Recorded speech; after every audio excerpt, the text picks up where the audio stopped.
How were your interactions with him? Did you interact with him much, or was it mainly Paul Heyman because he was kind of steering that ship on SmackDown? Mainly Paul Heyman, but like I said, I don't really recall his interactions very Sure. much because it was a blur. One time I think we, oh God, Jamie and I made suggestions on where a character should go to him, even though we talked to him like very rarely, and that's what came out of our mouths. Oh. It probably wasn't the wisest thing. What, the man knows his stuff. To which one, Vince or Paul? Vince. And how did he react to that?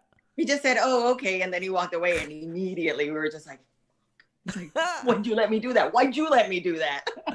I mean, you all got a lot of positive reception for how you all portrayed that gimmick. It was one of the more fun things on that show. It was so fun. We were going from heels to baby faces. Like, I remember towards the end when they decided to split us up, which I wish they would have kept us together for a lot longer because it was starting to turn. We would go as heels and the crowds would start cheering for us. Yeah. So when we were beating up, Hurricane or whoever, people were like, "Yeah, beat him." It's like, no, they're like, you guys got it wrong. They're the good guys. We're the bad guys. You're supposed to boo us, But it's like, yeah, it started shifting. I remember towards the end, we went to England and it was just like huge pops. It's like, yeah, I like this. And it's kind of like The Rock. Like The Rock went from being a babyface from a heel to a babyface. People just kind of like started liking it. They enjoyed watching you guys. You guys were entertaining, and especially in that era, if you're entertaining, then people are like, "All right, this is somebody I want to see." Yeah, it was very fun. It was and for a woman, because all the girls were like kind of supermodels and like, look at me, I'm beautiful, and this character was just so different from that. It was just so refreshing to play. It did feel like a game. Because it was just like, yeah, let's go have fun.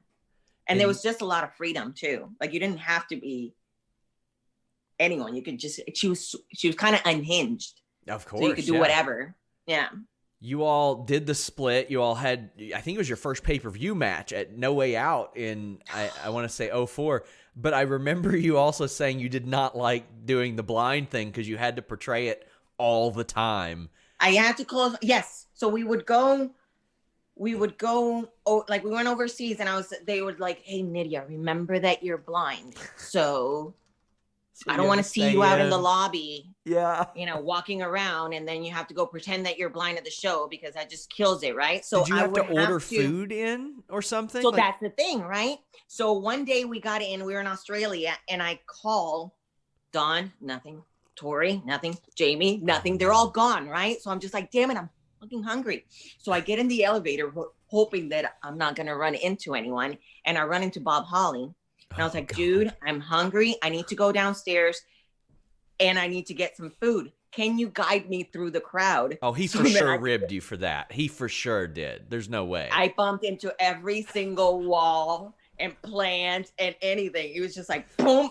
Oh, watch out for that. Boom. Watch out for that. I was just like, just get me to my just get me to my meal. It was the longest walk. Oh, that's amazing. Yes. So how long did you have to pretend to be blind again? Way too long. Way too long. And I think that was what it was. They were supposed to. Yes, that's when we talked to Vince.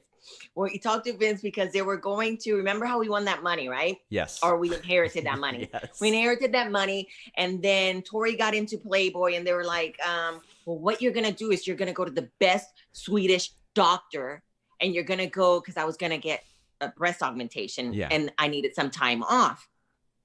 So that's a lot of information, huh? I mean... Yeah.